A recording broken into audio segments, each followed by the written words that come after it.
ऐसा क्यों होता है? ऐसा इसलिए होता है कि जब आपका दिमाग बुरी घटनाओं के विचारों से भरा होता है, तो यह अच्छे और प्रेरक विचार पैदा नहीं कर पाता है और आप लाख कोशिश के बाद भी अपने हर काम में असफल हो जाते हैं। इसलिए मेरी मानिए, जो हो चुका उसे भूलकर एक नई शुरुआत करें। हर सुबह मेडिटेशन करना शुरू करो। मान लीजिए एक कमरे में किताबों का एक विशाल ढेर लगा दिया जाए और आपको एक विशेष किताब का नाम बताया जाए और उस किताब को उस कमरे में लगे विशाल ढेर में से ढूंढ कर लाने को कहा जाए, तो आपको कितना समय लगेगा?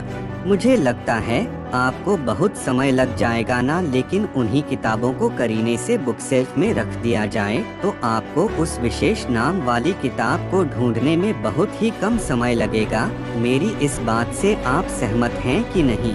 मुझे लगता है आप सहमत हैं। जिस तरह से किताबों की ढेर से कमरा भरा है, ठीक उसी तरह से हमारा दिमाग अच्छे और बुरे विचारों के ढेर से भरा हुआ है। जब हम निराश और दुखी होते हैं तो सही विचार और सही फैसले को सामने लाने में हमारा दिमाग असफल हो जाता है और हमें उस निराशा और दुख से बाहर आने में बहुत समय लग जाता है और इस तरह समय की बर्बादी से हम हमेशा पीछे ही रह जाते हैं। अगर आप अपने विचारों के ढेर को करीने से बुक सेल्फ की तरह दिमाग में रखें, तो किसी भी परेशानी में हमारा दिमाग सही विचार और फैसले सही समय पर हमारे सामने लाकर रख देगा। ऐसा करने का सिर्फ एक तरीका है, बस आप हर सुबह मेडिटेशन करना शुरू करो, क्योंकि मेडिटेशन में वह पावर है जो आपको अंदर से कुछ कर गुजरने की ताकत देती है, आपके दिमाग में चलने वाले उथल पुथल को शांत करती है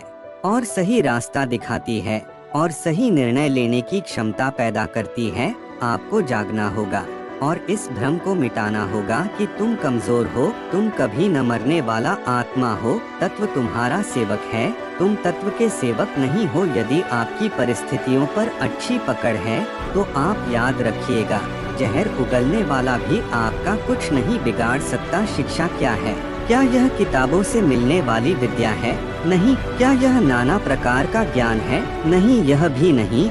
जिस संयम के द्वारा इच्छा शक्ति का प्रवाह और विकास वश में लाया जाता है और सही रास्ता दिखाती है और सही निर्णय लेने की क्षमता पैदा करती है।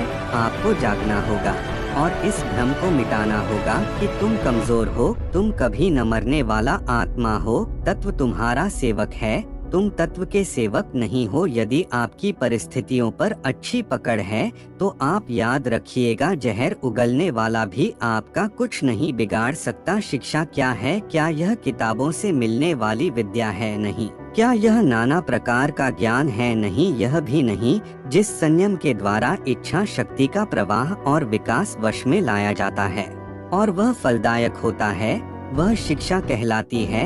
मैं आशा करता हूँ कि आप ऊपर बताए गए सभी मोटिवेशनल स्पीच से सहमत हैं और आप अपने जीवन को इन विचारों से सिंचेंगे और आगे बढ़ेंगे। चलिए आगे बढ़ते हैं और नीचे दिए जा रहे कुछ अन्य मोटिवेशनल स्पीच पढ़ना शुरू करते हैं। किसी भी चीज से उम्मीद ज्यादा मत रखो। अगर आप अपने जीवन और सफलता की डोर किसी और की उम्मीद पर छोड़ दिए हैं तो यह आपके जीवन की सबसे बड़ी भूल है। भगवान ने आपको अपनी बुद्धि और विवेक दिए हैं ताकि आप खुद पर भरोसा रखकर आगे बढ़े और सफलता हासिल करें। अगर आप खुद पर और अपनी योग्यता पर विश्वास रखते हैं तो आज नहीं तो कल आपको सफलता जरूर मिलेगी।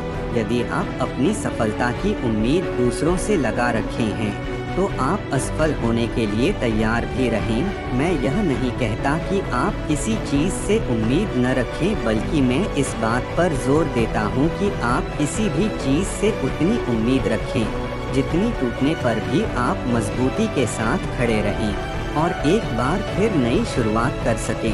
किसी काम में बार बार फेल होने से डरो मत। आप जिस भी काम में हाथ डालते हैं आप हर बार फेल हो जाते हैं और फेल होने के डर से आप एक नई शुरुआत करने से कतराते रहते हैं और आपका पूरा जीवन इस डर में ही निकल जाता है कि आपने अगर कोई नया काम शुरू किया तो वह भी फेल हो जाएगा। मैं आपको विश्वास दिलाना चाहूँगा कि आप हार मानने के बजाय हर काम को सही तरह से करने का निर्णय लें और तब तक करते रहें जब तक आपकी सांस चलती रहे। अगर आप इस तरह का निर्णय ले लेते हैं तो आप हारने के बाद भी एक विजेता कहलाते हैं।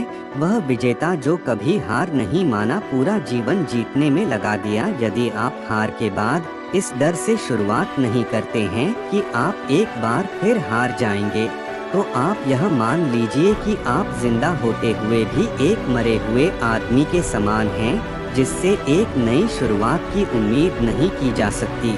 यदि आप मेरी बात से सहमत हैं, तो आप किसी काम में बार बार फेल होने से डरे न, बल्कि हर बार उस काम को सही तरह से करने की योजना बनाएं। फिर देखिए आपको हर काम में सफलता मिलेगी।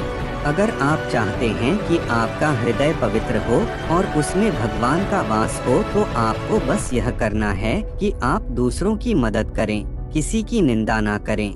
अगर आप किसी की मदद के लिए हाथ बढ़ा सकते हैं तो जरूर बढ़ाएं। अगर नहीं बढ़ा सकते तो अपने हाथ जोड़िए, अपने भाइयों को आशीर्वाद दीजिए और उन्हें उनके मार्ग पर जाने दीजिए।